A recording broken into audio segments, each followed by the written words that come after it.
On this Sunday night, a child's birthday party turns into a crime scene. The young victims caught in the crossfire in Toronto. Everybody was screaming, everybody was running. It's disgusting, and it hurts my heart. What led to the shooting? Taking off the masks in Saskatchewan, is it too soon in the next phase of reopening? The extreme weather in the U.S., the heat wave in the west, tornadoes and floods in the east. Plus, the sweet sustainability solution, turning plastic into vanilla. Global National with Robin Gill. Good evening and thank you for joining us. We begin in Canada's largest city where a shooting during a toddler's birthday party sent 3 children to hospital. Police are still trying to piece together what happened and find the people responsible for this reckless behavior. The community is in shock and calling for action. Katherine Ward has our top story tonight. This is a horrific situation. It could have been worse. There could be 3 dead children. A birthday party on a warm evening with balloons and bouncy castles the night before Father's Day. It's disgusting. They have no respect, and it hurts my heart. Like, I couldn't even sleep last night to just think about like how someone could actually come at a 1-year-old birthday party and do this. Toronto police say shots were fired just before 8 p.m. Saturday, hitting a 1-year-old boy, a 5-year-old girl, and an 11-year-old boy, as well as a 23-year-old man. It was horrific. You're seeing lights, it's a disarray, everybody's confused, you don't know who's who, you don't know who got shot, because by that time outside is getting dark. It's hurtful. Emmeline Redhead says she had just stepped inside the house when the chaos started. Everybody was screaming, everybody was running. My son had just, as I said, we walked out of the house, so he was in front of me, and then when I heard it, I screamed out and I told him stop, and then I tell him get in the house. She was one of several people who comforted the injured girl, who was also a friend to her son, saying, "You're okay, you're gonna be okay, we're just waiting for the ambulance, just stay awake, okay?" People in the community tell Global News the 5-year-old had surgery this morning and the 1-year-old has been released from hospital. Police have yet to confirm those details. No word on the other victims. Much of Sunday was spent gathering evidence and reviewing security footage as the crime scene expanded. Police say they are looking for multiple suspects, but have not released any descriptions. And while Toronto's mayor and Ontario's premier issued messages of support, advocates say more needs to be done. They were talking about proper representation, people listening to them when they call the office. They need proper response. They don't like promises not kept.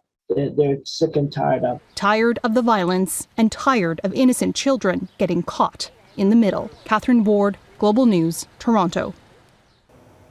Turning now to the pandemic, Saskatchewan moves into a new phase of reopening today.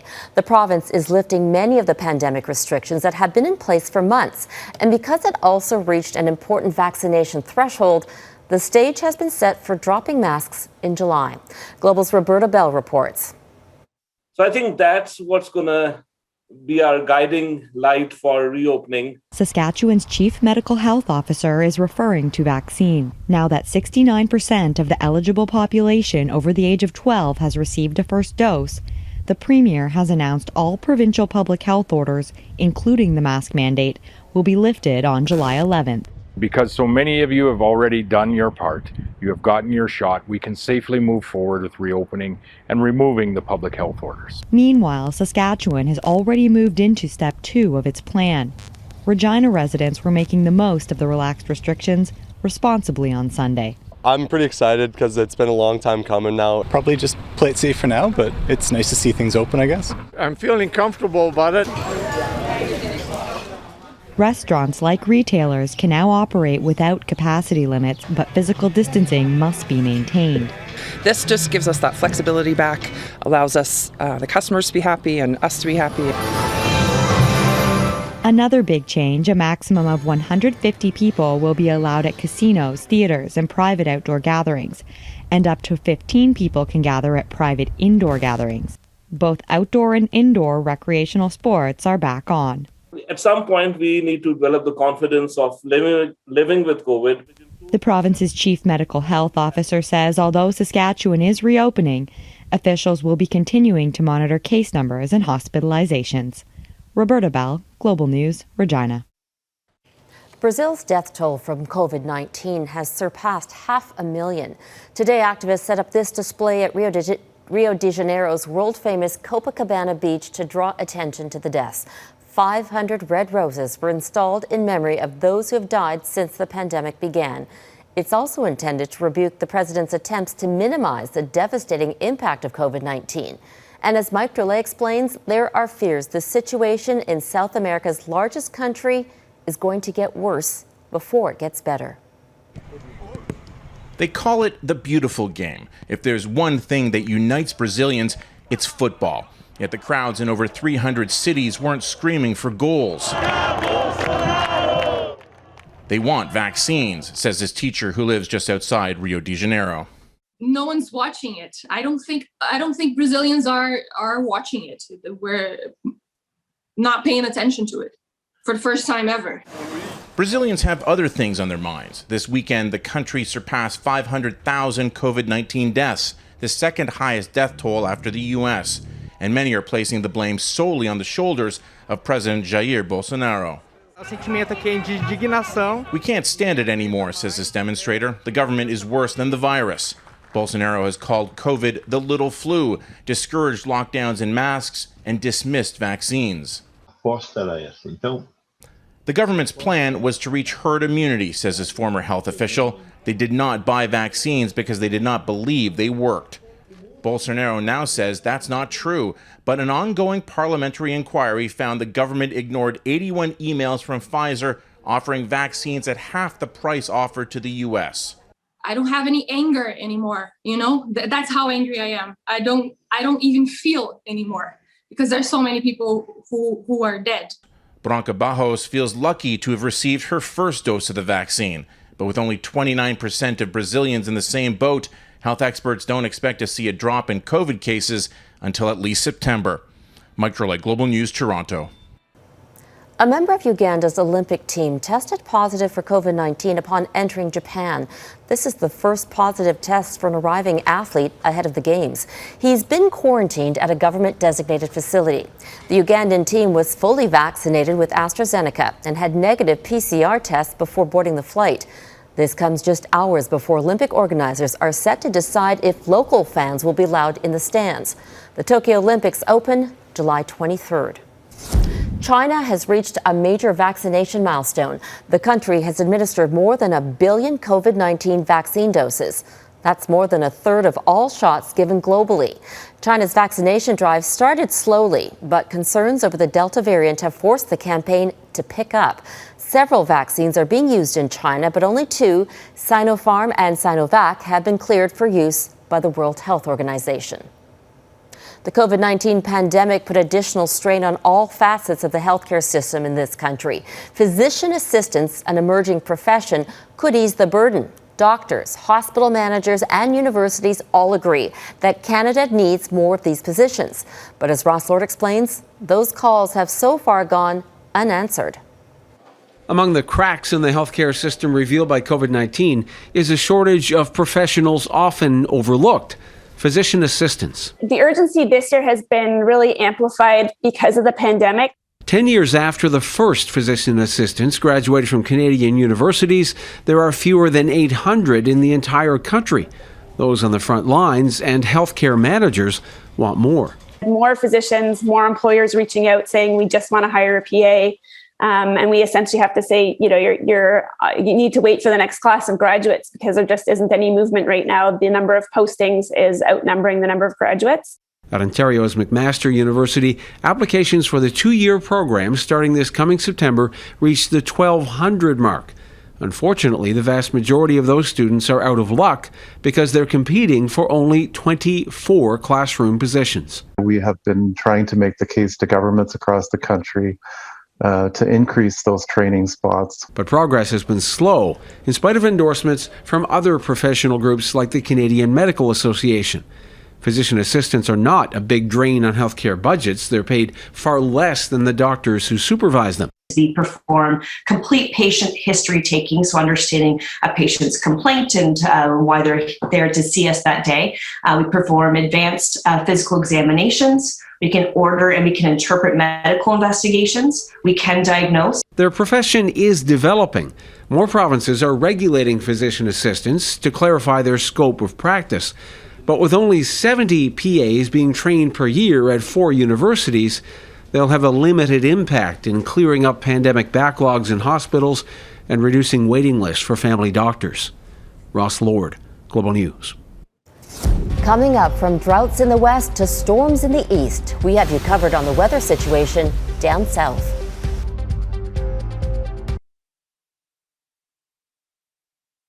Across the U.S., tens of millions of Americans are facing extreme weather.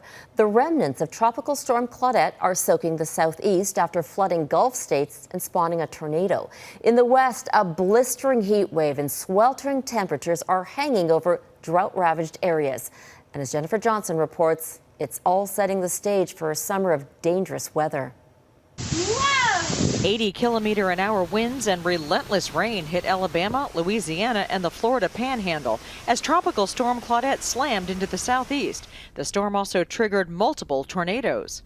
All of a sudden, the trees it was just like they imploded. In Brewton, Alabama, trucks ended up on houses. At least 50 structures were destroyed. The entire roof was ripped off this high school auditorium. We're in recovery efforts now, just trying to make sure we've cleared all the residences, make sure there's no one in there. Other areas were spared the twisters, but were hit with massive flooding. 10 people, including 9 children, were killed in a multi-vehicle crash in Alabama. The coroner says the accident was likely caused by hydroplaning on wet roads. The National Transportation Safety Board is investigating. While parts of the east are drenched, parts of the west are desperate for rain. Tens of millions of people are under extreme heat advisories. It's exhausting, it's just kind of draining. Temperatures from Missouri to California are shattering daily records. Residents and workers are doing everything they can to beat the heat. We try to get out there about 7, 8 o'clock, to cut us a few hours from dealing with the sun. The Environmental Protection Agency says America is suffering more intense heat waves every year, and they're starting earlier each year. Paramedics in Dallas have been swamped with calls. Anyone in the city who's working outdoors, not in a climate-controlled environment, is absolutely at risk for heat stroke or heat exhaustion. The Las Vegas Strip hit a scorching 45 degrees Celsius, shattering an 81-year record. In California, residents are being asked to voluntarily conserve power, not use major appliances, and unplug anything they can, as soaring temperatures force power companies to conduct rolling blackouts. We have fans, and that's all. We just keep the windows open, and we try to have that cross air. With no rain and high heat, California is once again dealing with wildfires. I got a text message from a friend saying that there was going to be an evacuation. We need to get out of here. Federal experts say more mega heat waves are on their way. The National Weather Service predicts most of the country will experience above average temperatures over the next 3 months, making it a more dangerous summer than normal. Jennifer Johnson, Global News, Washington. Still ahead, could the solution to the shortage of vanilla be found in recycled bottles?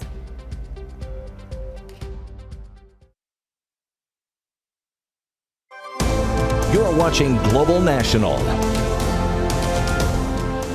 It's the first day of summer, and with the weather warming up, you may find yourself reaching for a beverage in a plastic bottle. It's a convenience we've all grown accustomed to, despite its huge toll on the environment. It's estimated the world will produce more than 500 billion plastic bottles this year. It takes between 450 years to 1,000 years for each bottle to decompose. But researchers in Scotland may have found a new high-value product that can come from upcycling bottles into vanilla flavoring. Redmond Shannon has a surprising scoop. Water, water everywhere. The world is addicted to the convenience of plastic bottles. A 2017 study estimated that 1 million single-use bottles are sold worldwide every minute. It's thought only 1 in 7 are recycled, mostly to make fabric or other plastics. But in our disposable economy, it's usually cheaper and easier to just dump them and make new ones. Researchers in Scotland have potentially found a valuable use for some of that waste in the most unexpected of places, in plain old vanilla. So I put my chemistry hat on and, looked at the molecules that actually make plastic and thought, well, what could we turn that into that would be more valuable than the waste plastic? And I came up with vanillin because it's such an important molecule. Vanillin is the molecule that gives natural vanilla its taste. The huge demand to use it in foods, cosmetics and pharmaceuticals outstrips the global crop. So it's usually synthesized from petrochemicals, but never before from plastic waste. Scientists used enzymes to break down the plastic polymer into what are called monomer molecules, namely terephthalic acid. They then used engineered E. coli bacteria to turn the monomer into a vanillin molecule. The whole process takes about 3 days. I think one bottle would give you enough for baking a cake, more than enough, probably enough for a cake sale. What we now need to do is develop it further and do more studies to optimize the process and scale it up and find ways to extract very pure samples of vanillin such that it is safe for consumers. It's potentially a win-win solution, according to an industry body focused on a circular economy for plastics. What was super interesting about this example was that it's very, in some ways, upcycling. So it's increasing the value. A big part of the work that we're doing collaboratively is to figure out how do you make that recycling system and that recirculation system as efficient as possible and optimized as possible so that it economically does make sense. But until our sundaes are made from old soda bottles, the best bet will be to reduce and reuse. Redmond Shannon, Global News, London. Well said, Redmond. Just in time for Father's Day, Meghan Markle, the Duchess of Sussex, has released a children's book. It's called The Bench, named after the gift she gave her husband, Prince Harry, for his first Father's Day after the birth of their son, Archie. The illustrated book features diverse depictions of fathers and sons. The Duchess spoke to National Public Radio in the United States about the book. She describes it as a love story that aims to represent all kinds of families. So any child or any family hopefully can open this book and see themselves in it, whether that means glasses or freckled or a different body shape or a different ethnicity or religion, I mean, even the military family. Earlier this month, Meghan and Harry welcomed their second child, daughter Lilibet Diana. Up next, how one dad stepped up for his wife and new daughter in the face of a life-changing illness.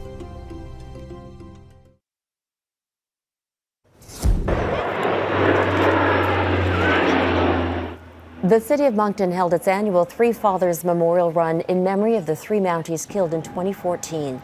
The event was mostly virtual this year. It invited anyone across Canada to run or walk, with proceeds going to school bursaries. Constables Fabrice Gévaudan, Dave Ross and Doug Larch were murdered when an armed man went on a shooting spree targeting police officers. Today's a meaningful day that me and my children get to gather and remember their dad. And it's just beautiful to see the community come together once again this year to honor and remember Doug, Dave and Fabrice. On this Father's Day, many of you are honoring the father figures in your lives. But for one Toronto family, every day has special meaning. When R.J. Pulaski became a new dad, he didn't just have to care for his daughter. His wife was diagnosed with a life-changing illness, and that changed all of their lives. Here's Morgan Campbell. How do you feel, Daddy? Terrified. This moment is likely one many dads can relate to, that first car ride home from the hospital. All we gotta do is get this one home. But what you don't know is the painful and challenging road this couple endured just to get to this very moment. She was growing and I was breaking. I was breaking apart. I couldn't move. I couldn't walk. It was terrifying. It really was, because I didn't know if I was equipped to be able to deal with all of those things. As R.J. Pulaski and his wife take in the sunshine on the back deck of their Toronto home, there is a lot to be thankful for. In the summer of 2019, Margaret received the best and worst news possible. She was pregnant, but one day later, the doctor found a lump on her breast. It was cancer, and it spread throughout her spine, breaking vertebrae and ribs. Not long after, she would learn her cancer was metastatic. I was just able to take things one day at a time and just like, okay, I'm here another day. From worst to worst to worst to worst to worst. And I think it was a lot of unknowns. Another thing the couple didn't plan for was Mariana's early arrival. She was born at just 27 weeks. At that moment, RJ had a wife who was still undergoing cancer treatments and a baby in the neonatal intensive care unit at Mount Sinai Hospital. RJ quickly graduated from husband to father and began caring for both girls. Being present in those moments is the most important thing for me, for my time with my daughter and my time with my wife. Time that is limited. Margaret's cancer is stable at the moment, but the prognosis isn't good. Mariana is 17 months old now and developing well. They spend every waking moment making memories as a family in isolation. Mariana. Choose hope as something better for the future, for the next day, for the next moment, for the next hour. I really do believe we did that. Like we did it and we're doing it. And you can see that hope when you watch this little family of 3 interact with each other. It is a reminder that hope is a powerful thing. Morgan Campbell, Global News, Toronto. And that is Global National for this Sunday night. I'm Robin Gill. Tonight, your Canada is Sunset Beach in Vancouver. We'd love to see your corner of this country, so please keep sending your photos to viewers@globalnational.com. Thank you for watching. Donna Friesen will be back at the Anchor Desk tomorrow, and I'll see you next weekend. Have a great night.